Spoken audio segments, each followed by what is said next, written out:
in a lot of ways, I realized I had been cut off from my Black family. And my mom was white, but she tried really hard to make sure that I was around Black people. And that's why she sent me to the middle and high school that she did. That's why she raised me in the neighborhood that she did. But I think it's different to just be around Black people versus having your Black family and being able to see a bit more of your lineage. This book and working on this book has reminded me that I'm always going to be connected to my ancestors. Even if I'm not seeing these lineages every day in my own life, I know where I come from because I see my curls.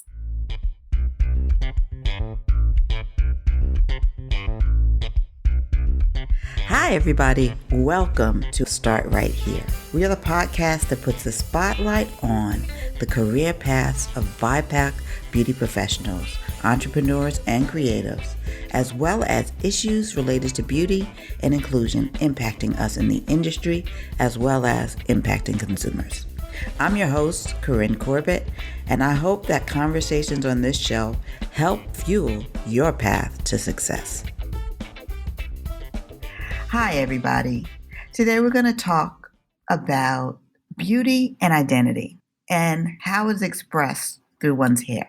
And today we have a guest who's put together a wonderful, wonderful photo book called My Beautiful Black Hair. My guest today, Clair Detrick-Jules, is a photojournalist, a documentary filmmaker who decided to create this book for a really, really special reason. And she got 100 women together to talk about natural hair. And she photographed them. So it's going to be interesting to learn about how this project came together and why she wanted to celebrate natural hair. So welcome, Clair. Thank you for having me. I'm excited to be here. I found out about Clair's book from my sister, who's a Brown alum. And the news of the book was in, a student newsletter. And she sent it to me. Do you know about this book? You should know about this book. So I was really glad to meet you after that and have you on the show and to welcome you to the show. Thank you. I'm really excited to be here. Before we start talking about your career path, let's begin with some fun questions in our For the Love of Beauty section. What was the first beauty product that you remember buying or trying? That's a good question. And I'm glad you sent me these questions ahead of time because I really had to remember what my first beauty product was. And I'm not sure I remember the very first one, but I know that I did get a lot of little lip glosses from the CVS around the corner from my house. And they were I thought they were a little overpriced, or I guess my mom thought they were a little overpriced. So I couldn't get too many of them, but I loved going to the CVS and begging my mom to get me a new little lip gloss for me and my friends. What's the latest beauty product you tried? Latest beauty product? That's a good question. Fenty lipstick.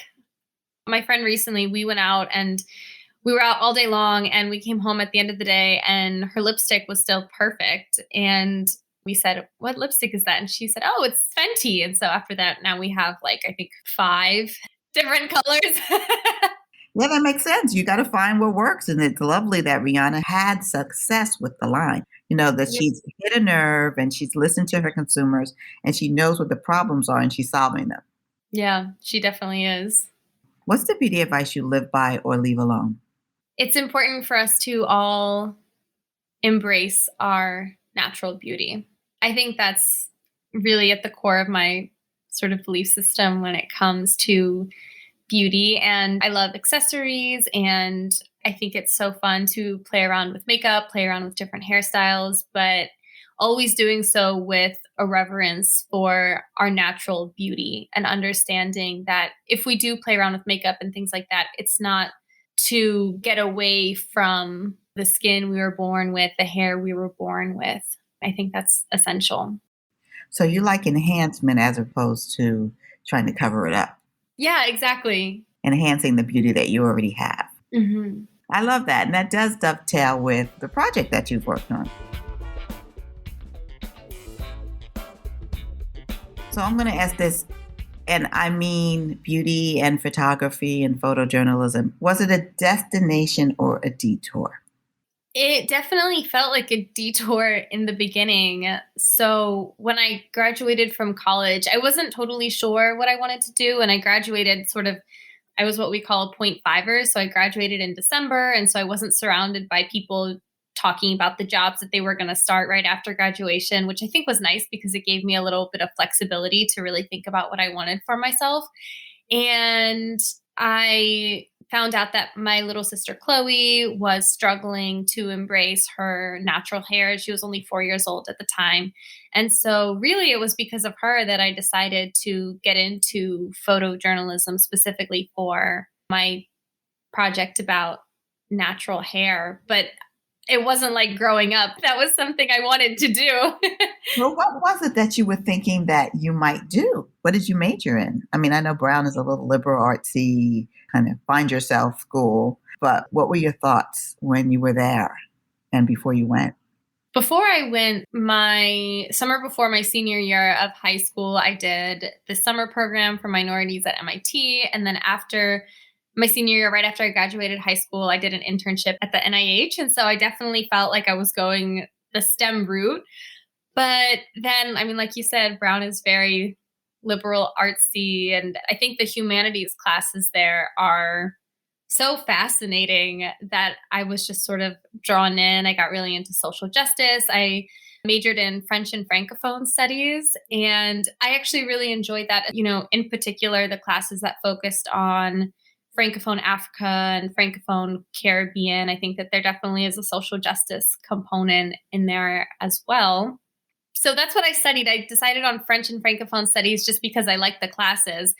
But even in college, I didn't really know what I was going to do afterwards. And I'm grateful that my mom, she's a very fluid person. And so she wasn't the type of parent who was going to push me or stress me out about finding a career path. She always knew what was meant for me would find me. Well, that's wonderful. Did you take a documentary film class when you were at Brown as well? Mm-hmm. And what did that show you? I actually wasn't supposed to take that class because you had to have a prerequisite that I didn't have, but I just sort of asked the professor if I could take it anyways, and he said yes. And I did feel sort of out of my element initially just because everyone else had taken another filmmaking class and I hadn't. But I think that it is really nice to be, I think, in some cases, the most uneducated person in the room or the least experienced person in the room because you have something to learn from everybody. And that's such a privilege and an honor. And the professor was very relaxed and we could really focus our work on our documentary projects on anything we wanted. And so that was the semester. The DACA program for undocumented youth was rescinded, or where they tried to rescind it. And so I got to focus on that in my final documentary project. And that sort of helped me solidify that I want to do social justice through some sort of art. This book is a form of social justice. It's a form of empowerment in that way. Let's talk about what came first, the photojournalism interest or the book?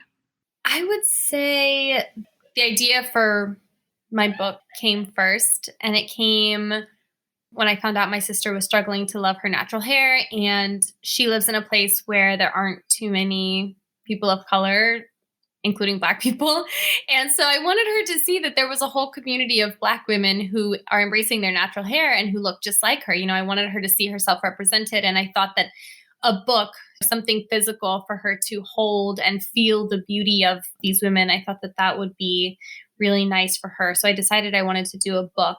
And then as I was doing the book, it wasn't until pretty far into it that I realized, oh, I guess what I'm doing is photojournalism because I'm photographing all the women and I'm interviewing them.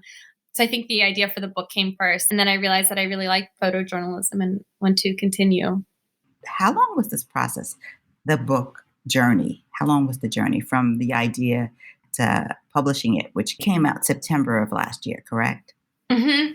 Yeah. So I started working on the book in spring 2018 and it didn't get published until September 2021.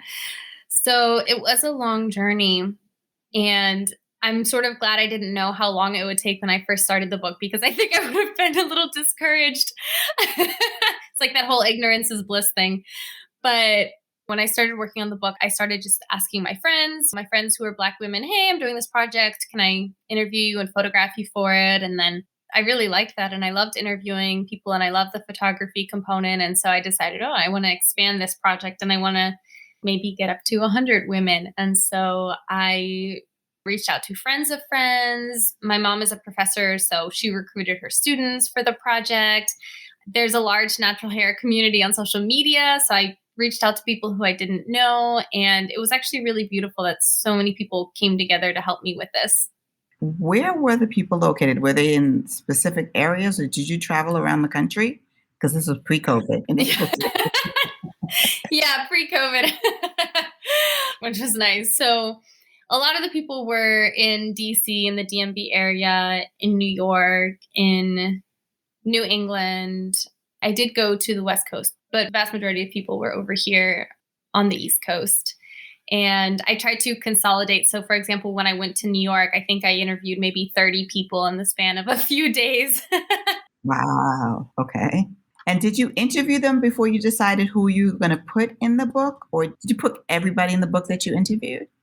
Yeah, everybody who I interviewed, because everybody has a unique story. And I think that was really cool to see too. And it sort of shifted my lens because now when I see people, even if I don't know them, I know that they must have an incredible story. Right. It's very true. You said you thought you were going to self-publish. When did that change? Once I sort of put together a draft of my book, I started looking for literary agents for a while, unsuccessful. And then I decided, I'm tired of the rejection. I'm going to go the self-publishing route. And I was actually going to publish in May 2020.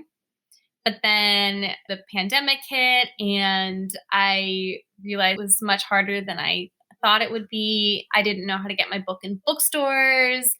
There was just a lot behind the scenes that I was trying really hard to do and didn't really, I guess just wasn't successful in that way. And I know a lot of booksellers prefer to only get books from traditional publishers just because it's easier. You can get it all from the same distribution site, things like that. And so I decided I'm in way over my head and I'm going to try this whole agent thing out again. And I reached back out to an agent who had been interested, but had ultimately given me advice for things that I would need to change. So I came back to her and said, hey, I think I've done the things you told me to do. Would you reconsider my book? And she did. And she immediately started pitching it to publishers. And I'm really grateful. So once I got an agent, the publishing process was pretty smooth from there. It's still a long lead time from the book deal to publication for me. But I felt like, okay, we're getting somewhere now. Yeah. I'm glad you did too. What were the things that people were saying when you initially tried to get an agent? Were they thinking that books on natural hair wouldn't sell, or what were the excuses that you were given? Well, most of the agents I pitched to, or I would say at least half, just didn't respond. And then I got a lot of responses that were sort of these generic, oh, this book just doesn't look right. And it's funny because whenever I would get those responses, I would copy their response with that agent's name and look at these online forums. And it was like those agents were sending out the exact same letter to all of the people they were rejecting. So I didn't actually get too much, if actually any, feedback from anyone except for this woman who was the one who eventually agreed to be my agent in 2020. You only need one person to say yes. Mm-hmm. And, sometimes you got to kiss a lot of frogs, or so to speak. You have to wade through a lot to get to that. And so people often think that writing a book is an easy feat, but there is the writing and there is the pitching. There is the promoting. Mm-hmm. There are the deadlines. There are lots of things that kind of make up the experience of putting together a book. And people often think it's much easier than it is.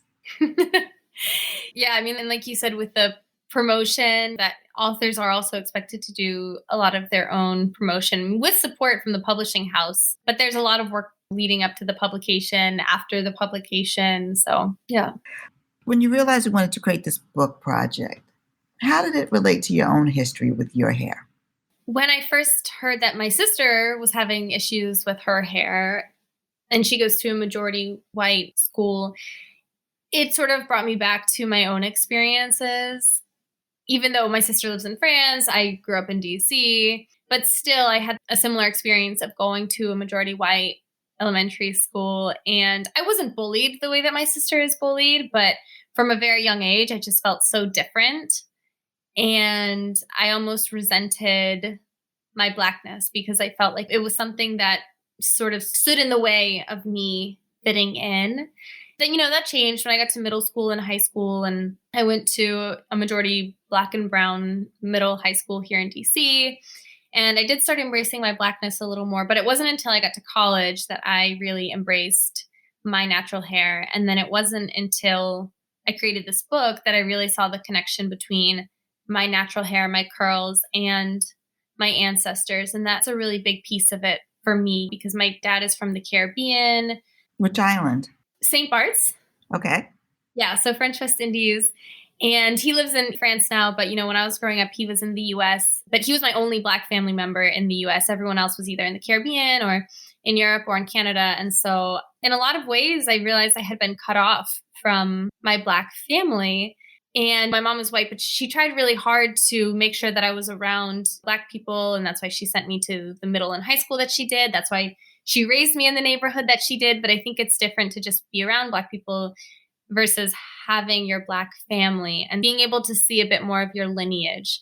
And so this book and working on this book has reminded me that I'm always going to be connected to my ancestors. Even if I'm not seeing these lineages every day in my own life, I know where I come from because I see my curls. That's true. And I'm glad that your mother really made that step, that she put you in spaces. Some children don't have that opportunity. Their mothers or fathers or whoever's raising them don't think that they could benefit from being around people that look like them or who represent part of their heritage. And that is a critical step in forming identity.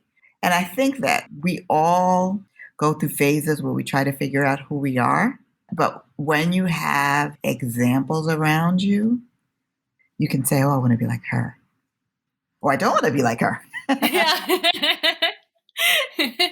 But I love the idea that it was a process of becoming for you. It wasn't overnight. It was little by little. You saw lots of things, and that this book was as much for you as it is for your sister.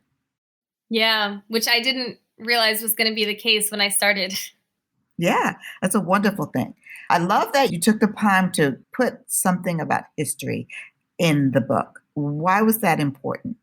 One, because people brought it up, and I always try to be true to people's stories and their own truths. And, if for some of the women, their hair is historical or has something to do with history, I wanted to make sure that their truths were included in the book.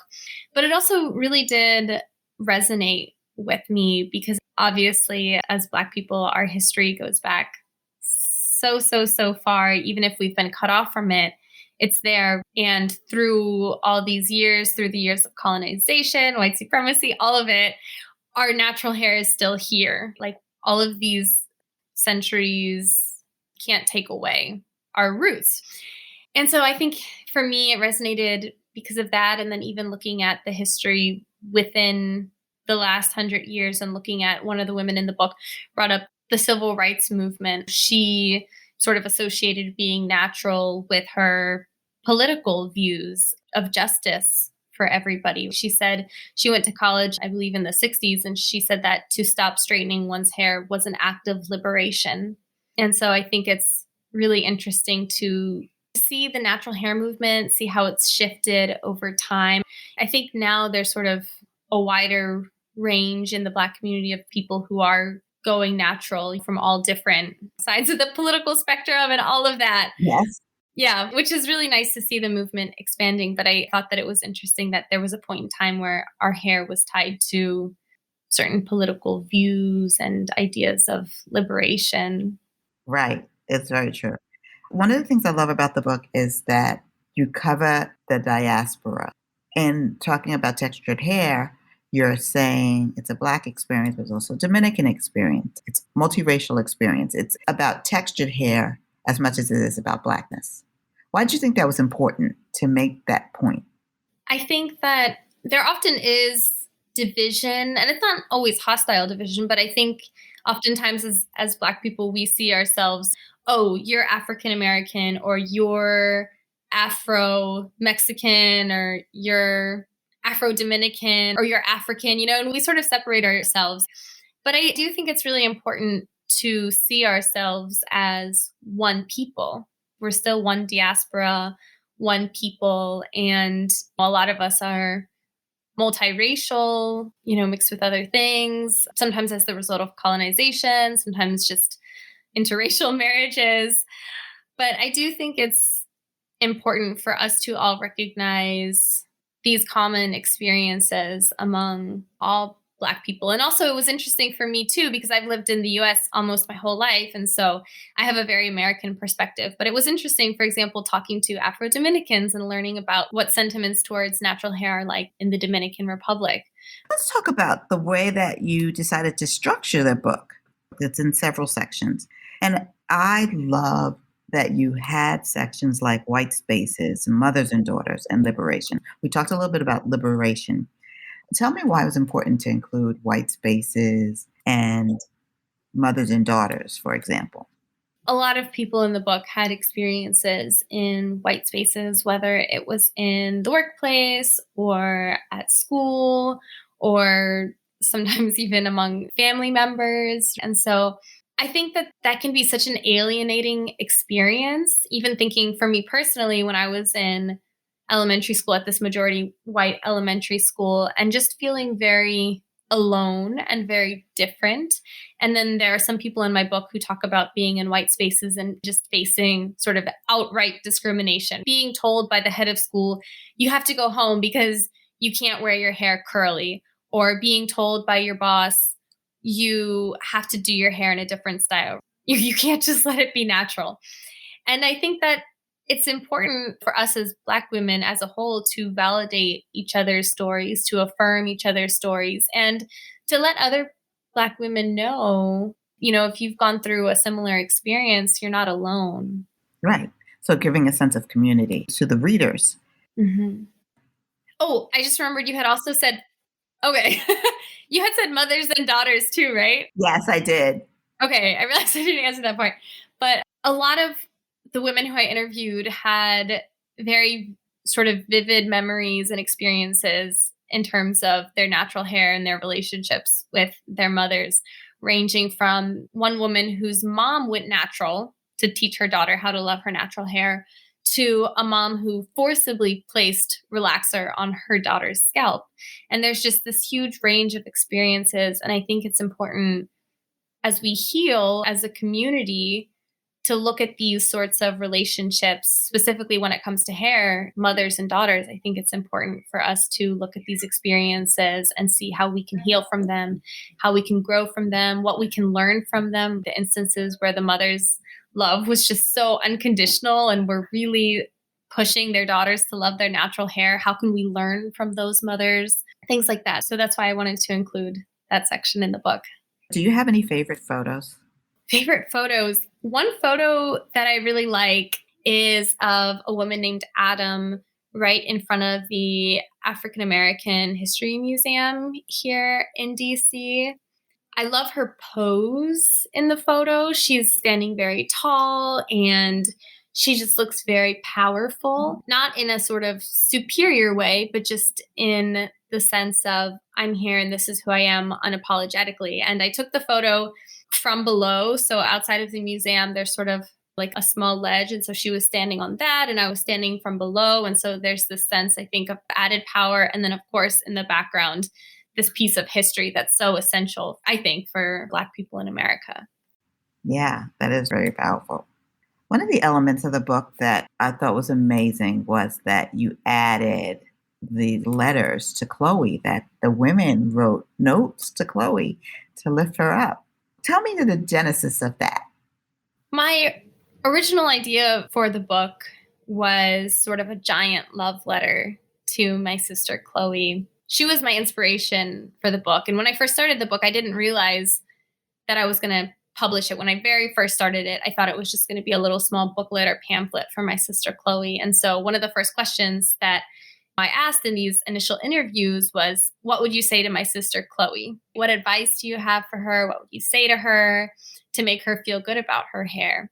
And even when I decided that I wanted to publish the book and share it with more people, I still think it was important for me to continue asking these women, and what would you say to my little sister, Khloe? Because these letters are for Khloe, but they're also for every Black girl or woman who needs that little extra motivation to love her natural hair, or to realize that her natural hair is an option and that it's a beautiful option. They're letters to Khloe and by extension to all of us.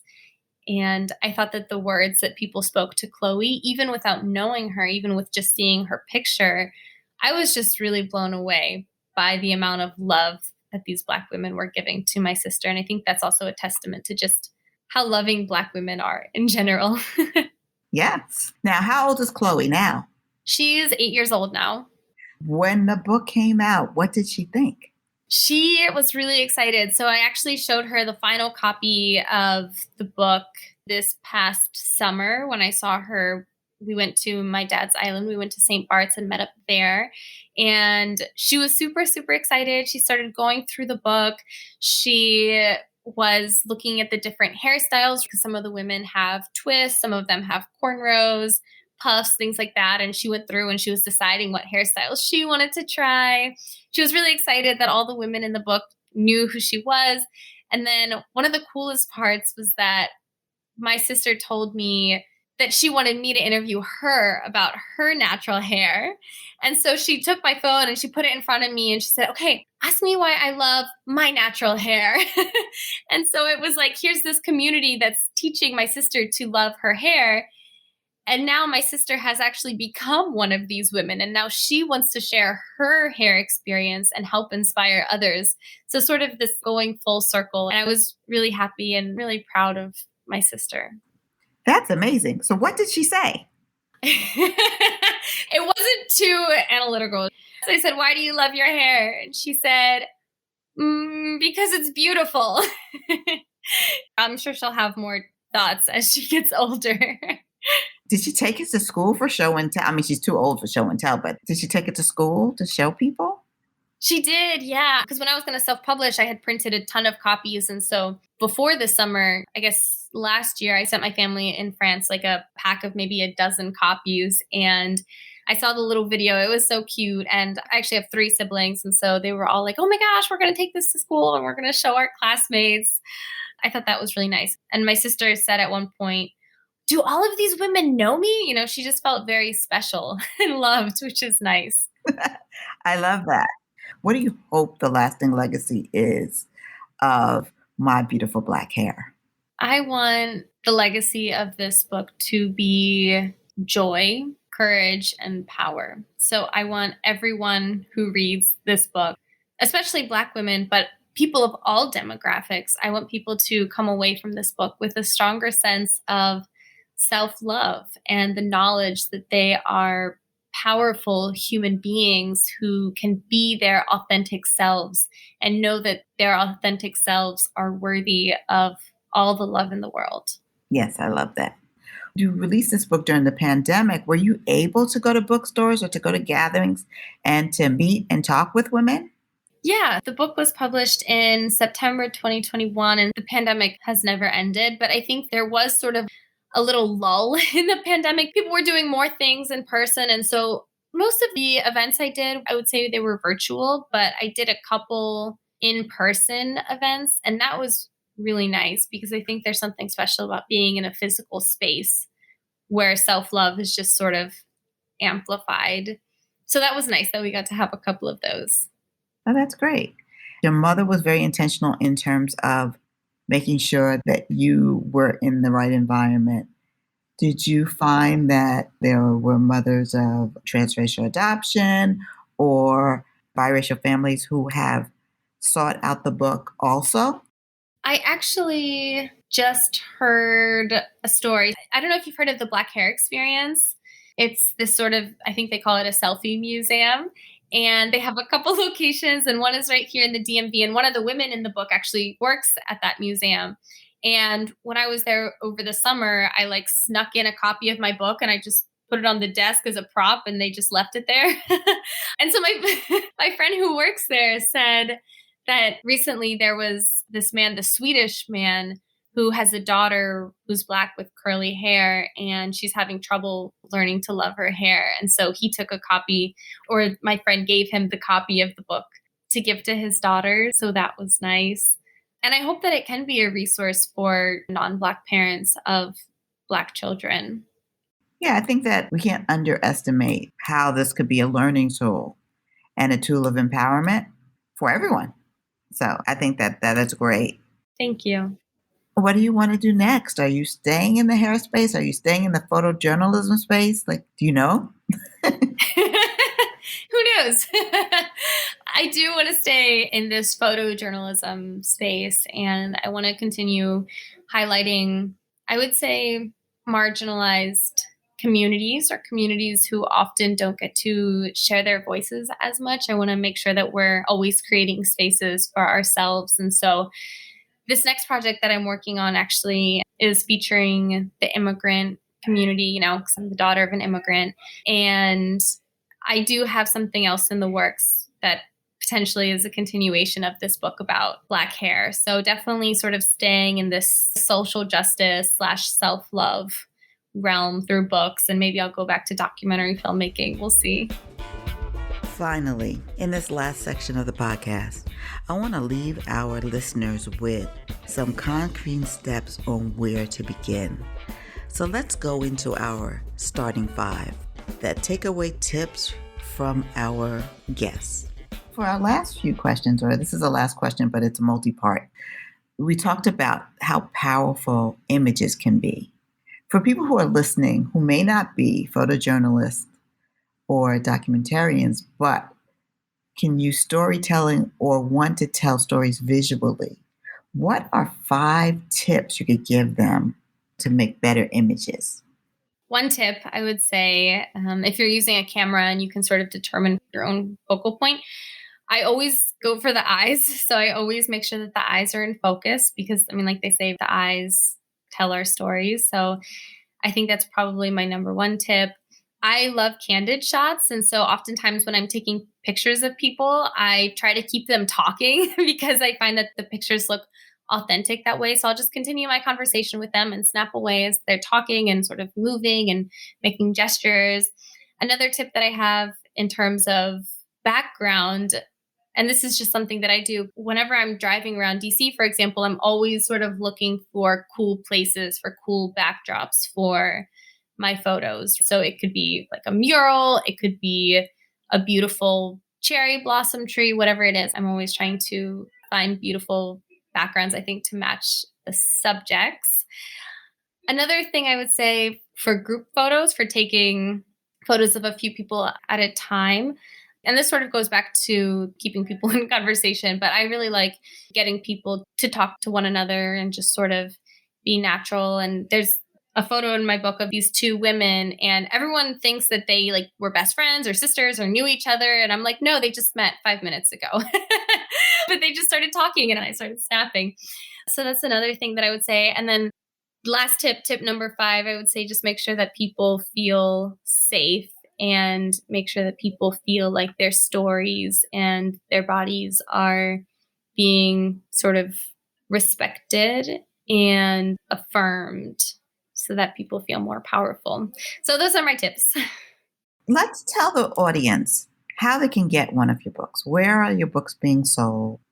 So my book is available in Targets across the country for Black History Month. Major. Thank you. This podcast will be out in February. It'll be out next week. Perfect. That's exciting. Yeah, so listeners can get my book at Target throughout Black History Month. It's available through Amazon. It's available on the Chronicle Books website. It's available at your local bookstore. If your local bookstore doesn't have any copies, ask them to order the book. And then people can also go to my website, which is www.clairdetrick-jules.com. And I have all the links there to purchase my book online. And I will put the link in the show notes to St. Clair Detrick-Jules so that you can just click to find out more information if the Target is sold out near you, just in case. And what about on social? Where can they follow you? I'm on Instagram at St. Clair Detrick-Jules, just all one word. I'm on Twitter at St. Clair_DJ. And if people want to follow my hair pages specifically for black hair, I'm on Instagram at My Beautiful Black Hair. Again, just all one word. And then Twitter at MBBH Book. Definitely. Well, we're going to put all of that in the show notes so that people know where they can follow you. Perfect. Thank you. And I think it's an exciting thing. It's a wonderful project. There's some beautiful, beautiful images. What I like about them is that they're all approachable. It doesn't feel like people are overly stylized so that they're unattainable. They feel like people you know. Was that your intent, to make it like approachable? Yeah, it was. I wanted to show just the beauty of everyday Black women. I mean, a couple women in the book do model, but for the most part, they're engineers, they're students, they're activists, they're teachers. They come from all different walks of life, from different countries. And I wanted to showcase the beauty and the range of Black women in this country. Wonderful. Well, St. Clair, I cannot thank you enough for joining me today. It has been a pleasure to learn about how this book came to be. It's like a love letter to your sister, and it's amazing. And to Black women. Thank you so much for taking the time to ask me these questions and be in conversation with me. I really do appreciate it. It's my pleasure. My pleasure. That's our show for today. If you have questions about where to start in your beauty career, drop us a line at hello@beautybizcamp.com. Remember, there are many roads to success, but each of them requires you to start. So take that step forward today. See you next time.